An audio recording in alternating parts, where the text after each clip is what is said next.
আসসালামু আলাইকুম প্রিয় বন্ধুরা, সবাইকে আমন্ত্রণ জানিয়ে শুরু করছি আজকের রেসিপি। আর আজকে আমি তৈরি করেছিলাম আপনাদের জন্য রোজ স্পঞ্জ মিষ্টি। তো চলুন রেসিপিটা দেখিয়ে দিচ্ছি।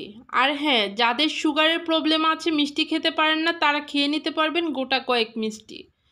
তো চলুন প্রস্তুত প্রণালীতে চলে যাচ্ছি। আমি একটা পাতিলে পানি সেদ্ধ করে নিলাম, আর তাতে দিয়ে দিব এখন 200 গ্রাম পরিমাণ ফুল ক্রিম পাউডার মিল্ক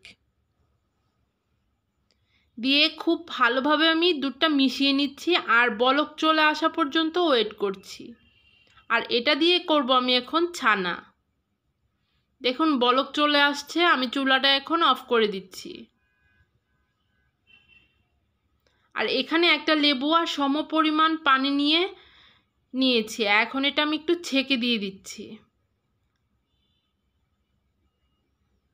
দেখুন চুলাটা জ্বালিয়ে দিলাম, আর দেখুন ছানা কাটতে শুরু করে দিয়েছে। দেখুন কত ভালো ছানা হয়েছে। আর পারফেক্ট মিষ্টি বানাতে হলে লাগবে অবশ্যই পারফেক্ট ছানা। আরেকটা টিপস, যখন মিষ্টি বানানোর জন্য ছানা কাটবেন তখন কাপড় দিয়ে চিপতে যাবেন না। একটা ছাঁকনিতে জাস্ট এরকম ছেঁকে কয়েক মিনিট রেখে দিবেন, দেখবেন যে খুব ভালো পানিটা ঝরে গেছে। তো ফিরে এলাম 5 মিনিট পর। দেখুন কত ভালোভাবে ছাঁকা হয়ে গেছে ছানাটা। দেখুন কত ঝরঝরা একটা ছানা হয়েছে। এটাতে শুধু আমি অল্প একটু 1 ফোঁটা পরিমাণ রোজ ফুড কালার দিয়েছি এখানে।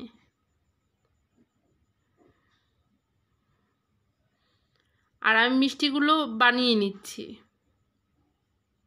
দেখুন কত ভালোভাবে ঘি ছাড়তেছে মিষ্টিটা থেকে। আর এখানে আমি এক্সট্রা কোনো ঘি ইউজ করিনি, ফুল ক্রিম দুধ নেওয়ার কারণে এত ভালো হয়েছে মিষ্টিগুলো। চলুন শিরা বানাতে চলে যাচ্ছি। দিয়ে দিচ্ছি 1 কাপ পরিমাণ চিনি।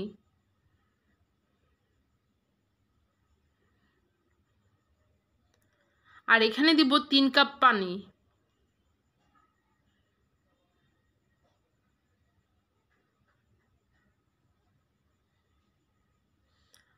আর দিয়ে দিচ্ছি 2টো এলাচ ফাটিয়ে দিয়ে দিলাম। সামান্য একটু বলক চলে আসা পর্যন্ত আমি অপেক্ষা করব। দেখুন এরকম যখন একটু বুদবুদ উঠতে শুরু করবে তখনই মিষ্টিগুলো দিয়ে দিতে হবে। তো সবগুলো মিষ্টি দিয়ে আমি ঢেকে দিলাম। দেখুন মিষ্টিগুলো ফুলতে শুরু করে দিয়েছে। মিষ্টিগুলো বানানো আমার কমপ্লিট হয়ে গেছে। আমি আপনাদেরকে সার্ভ করে দেখাচ্ছি। আর পারফেক্ট মিষ্টি হয়েছে তখনই বুঝতে হবে। দেখুন কত সুন্দর হয়েছে, জাস্ট মিষ্টিটা একটু ডুবো ডুবো অবস্থায় থাকবে।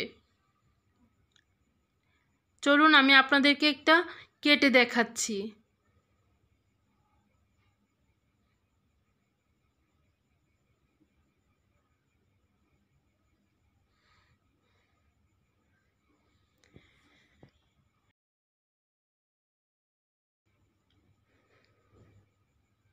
দেখুন ভিতরটা কত সুন্দর হয়েছিল।